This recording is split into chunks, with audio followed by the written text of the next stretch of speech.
In today's video, I'm going to teach you how to turn on content and privacy restrictions on iPhone. Alright, I'm on the home screen right now, and we're going to enable this through screen time in settings so the restriction switch is turned on. First, I'm going to open the settings app, the grey gear icon. If it's not on the page you're on, just swipe left or right until you spot it. Once you see settings, go ahead and tap it to open. Okay, now settings is open, and you'll see a long list of options.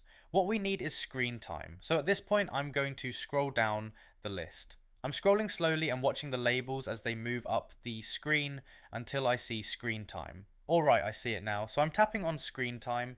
Now we're on the screen time page. This is where all the restriction options live. The next thing we need is content and privacy restrictions. So at this point, I'm going to scroll down a bit until I see content and privacy restrictions. Once you find it, go ahead and tap it. Alright, tapping content and privacy restrictions now. Now we're on the content and privacy restrictions screen. At the top, you'll see the main content and privacy restrictions toggle. To turn it on, I'm going to tap that toggle so it switches to the on position.